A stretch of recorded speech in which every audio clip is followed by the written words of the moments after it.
Au nom du Père, du Fils et du Saint-Esprit. Amen. La paix de Jésus soit dans votre maison. Salut les amis, j'espère que vous allez bien. Si vous ne faites pas partie des amis, vous êtes les bienvenus. Salut à vous. Alors nous sommes fin juin, c'est la période où nous fêtons Saint Jean-Baptiste. C'est une solennité dans la Sainte Église catholique. C'est une fête donc particulière et bien sûr répétée chaque année. Le grand Saint Jean-Baptiste. Donc, Saint Jean-Baptiste dont Jésus a dit qu'il est le plus grand de tous les hommes. C'est intéressant. C'est intéressant à noter. Il a aussi dit qu'il était le plus petit dans le ciel. Ça, c'est une parole mystérieuse qu'on pourrait méditer longtemps. Donc, Saint Jean-Baptiste, que l'on appelle aussi le précurseur. Saint Jean-Baptiste, c'est le joint c'est la rencontre de l'ancienne alliance et de la nouvelle alliance que Jésus est venu porter. Saint Jean-Baptiste, c'est une histoire de famille, puisque la maman de Saint Jean-Baptiste, Sainte Élisabeth, était la cousine de la très sainte Vierge Marie. Rappelez-vous cet épisode où la très sainte Vierge Marie est enceinte de Jésus et elle va à la rencontre de Sainte Élisabeth. Et comme le dit le Magnificat, donc Marie est dans la joie, bien sûr, de recevoir Jésus, le seul sauveur, Dieu qui s'est fait homme. Elle en a été prévenue par l'archange Gabriel. Et une fois enceinte, elle va à la rencontre de Sainte Élisabeth. Et quand elles se rencontrent, toutes les deux enceintes, eh bien, Sainte Élisabeth ressent dans son ventre qu'il y a une grande joie. Donc, Saint Jean-Baptiste déjà avait réagi dans le corps de Sainte Élisabeth à la présence de Jésus qui était dans le corps de la très sainte Vierge Marie. Vous voyez, donc c'est la rencontre parfaite de l'ancienne alliance qui accueille celui qui est, qui était et qui vient, le Sauveur, Jésus, l'Emmanuel, Dieu avec nous, et qui vient, et qui était annoncé par les prophètes. Voilà, la venue du seul Messie, Jésus pour l'éternité. Voilà, c'est ce moment béni, ça a commencé ainsi.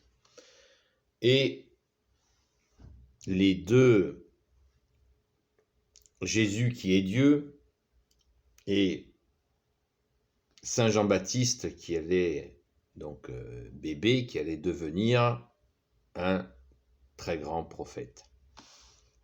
Donc pas de comparaison, bien entendu.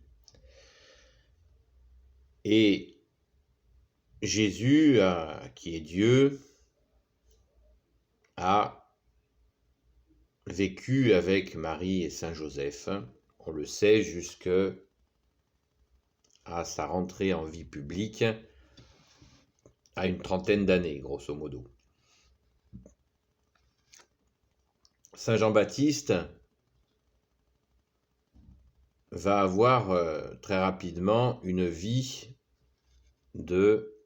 sa vie de prophète, où il va s'isoler. Il va s'isoler et il va vivre comme un ermite près du Jourdain, et où il va commencer à baptiser les gens dans l'eau. Précision importante.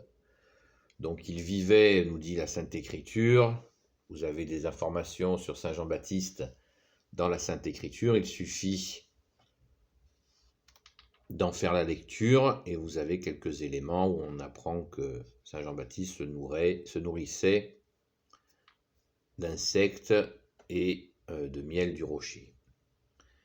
Et il était très respecté par le peuple qui venait se faire baptiser, et il disait qu'il était venu donc aplanir les chemins, les sentiers de Dieu en attendant qu'il préparait la venue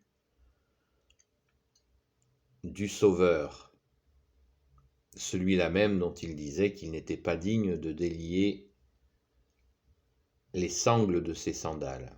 Donc tout de suite, Saint Jean-Baptiste, parce que le peuple d'Israël de l'époque était dans l'attente du Messie, mais elle ne savait pas qui il était. Et elle attendait ce Messie, ce Sauveur que l'Écriture annonçait. Donc il se demandait tout simplement si Saint Jean-Baptiste, qui avait une vie sainte, n'était pas tout simplement ce Messie tant attendu. Et lui, il leur a bien dit très clairement que ça n'était pas lui. Donc nous sommes parfaitement renseignés sur cette question. Et il a bien annoncé, il a dit, celui qui vient, moi, Saint Jean-Baptiste disait de lui qu'il baptisait dans l'eau. Et il disait que celui qui vient vous baptisera dans l'esprit. Vous voyez, tout est accompli en toi, Jésus. Merci, Jésus. Alléluia. Tu es plus que la loi et les prophètes. C'est évident. Tu l'as dit de toi-même et on l'a dit bien sûr de toi. Donc, nous fêtons Saint Jean-Baptiste, le précurseur, qui est venu faire cette annonce de la venue de Jésus et qui a préparé le chemin pour que Jésus vienne. D'ailleurs, quand Jésus va à sa rencontre, alors on appelle le baptême de Jésus. Alors, quand on réfléchit un petit peu, on se dit, est-ce que Dieu a besoin d'être baptisé? Ben oui, Jésus a voulu faire avec humilité, lui qui est de la lignée de David, de la lignée d'Israël, Jésus, comme la très sainte Vierge Marie qui est de la lignée de David, comme Saint Joseph qui est de la lignée de David. On est vraiment dans la suite.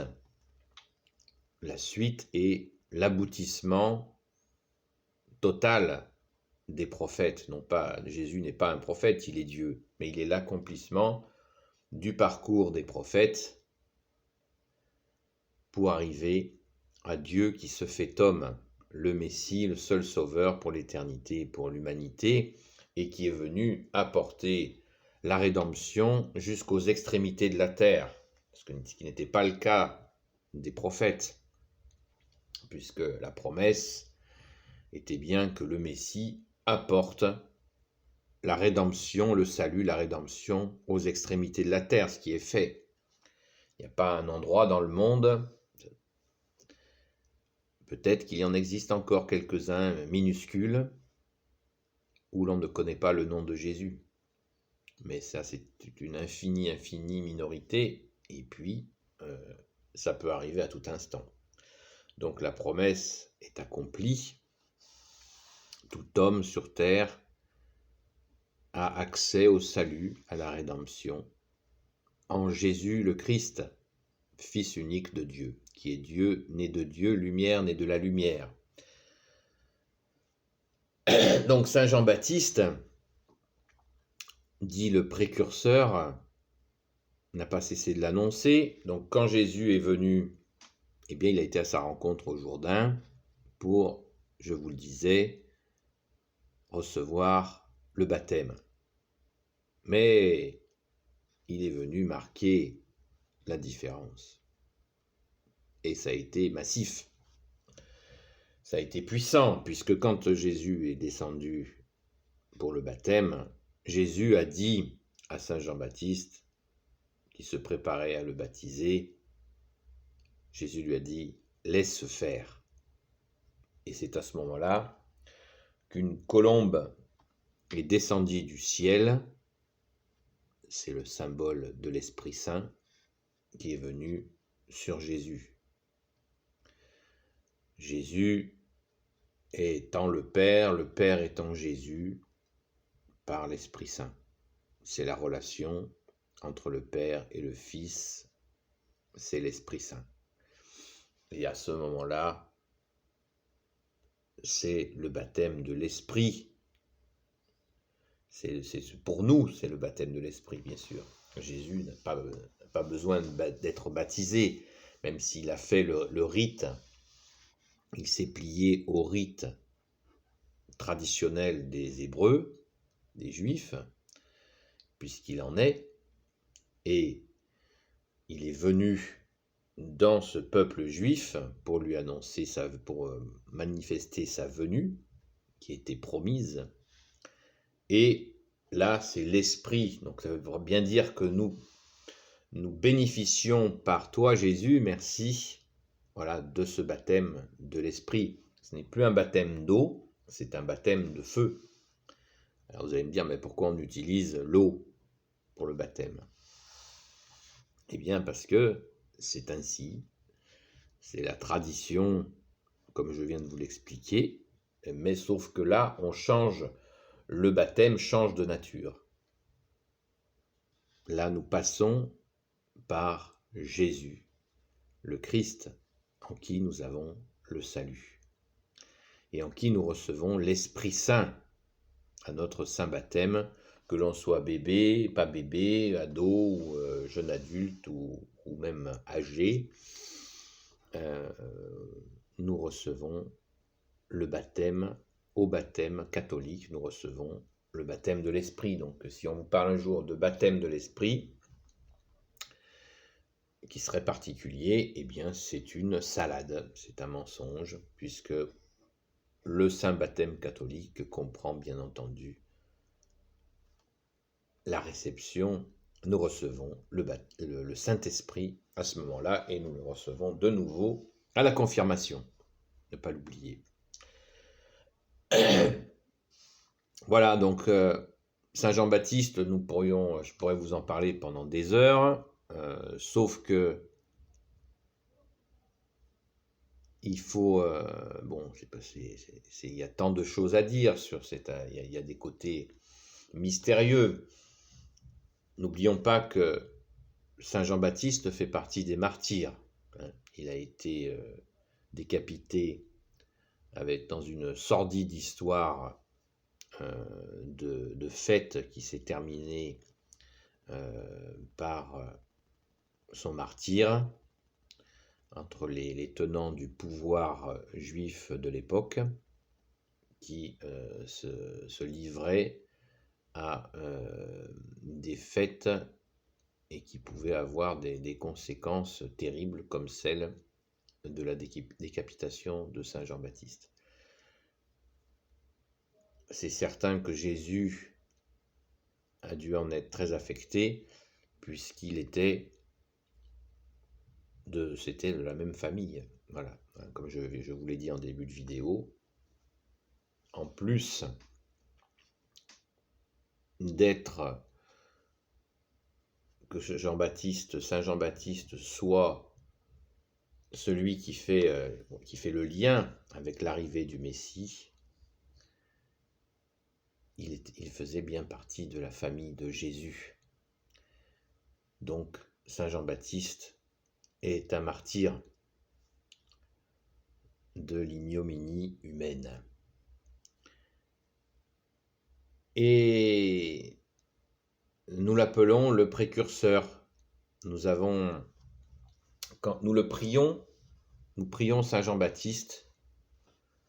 Dans la tradition de la Sainte Église catholique, nous prions Saint Jean-Baptiste pour des causes difficiles. C'est une tradition. Voilà, je vous le dis. Il y a Sainte Rita, qui est la sainte patronne des causes désespérées. Et Saint Jean-Baptiste, on le prie aussi pour des situations très difficiles. Voilà. Mais bien sûr que nous nous adressons avant tout à Jésus. Et quand nous nous adressons à ces saints, c'est encore à Jésus qu'on s'adresse, puisque les saints intercèdent auprès de Jésus. Voilà, hein. Ça c'est pour expliquer à nos détracteurs qui disent n'importe quoi. Les saints et les saintes prient Jésus. C'était tellement évident que c'est risible. Mais bon, restons dans ta paix, Jésus, et dans ta joie, dans cette solennité de Saint Jean-Baptiste, qui nous rappelle ce moment de jonction. Alors, c'est intéressant, puisque nous le faisons fin juin. Sur un plan physique concret, vous avez entendu parler du solstice d'été, quand le fin juin, on appelle ça la Saint-Jean, mais c'est la Saint-Jean-Baptiste. Pourquoi on dit la Saint-Jean alors qu'on devrait dire la Saint-Jean-Baptiste? Parce que quand on dit la Saint-Jean, il y a des gens qui peuvent comprendre Saint-Jean l'évangéliste. Mais non. Gloire à toi, Saint-Jean l'évangéliste. Et c'est un grand bonheur de te fêter aussi. Mais la Saint-Jean de fin juin, c'est la Saint-Jean-Baptiste. Voilà, il faut bien le comprendre. D'ailleurs, il y a une tradition villageoise qui existe depuis fort longtemps qui s'appelle les feux de la Saint-Jean. Alors le feu de la Saint-Jean, eh bien, il symbolise rien d'autre que cette fête du passage de l'Ancien Testament au Nouveau, de l'Ancienne Alliance à la Nouvelle Alliance, que Jésus est venu apporter la bonne nouvelle. Alléluia, merci Jésus d'être venu. Et le solstice d'été, c'est le jour le plus long de l'année. Et après, ça va réduire. Mais nous fêtons justement à ce moment-là de jonction où l'Ancienne Alliance rencontre Jésus, enfin l'unique Messie, qui est le jour de lumière le plus important de l'année. Et oui. Et après, ça va décliner, mais ça, c'est le cycle naturel. Mais l'Église a choisi ce moment, et je trouve ça parfait, pour dire, voilà, Jésus arrive, et c'est le jour le plus lumineux, puisque vous le savez, Jésus est la lumière. Amen.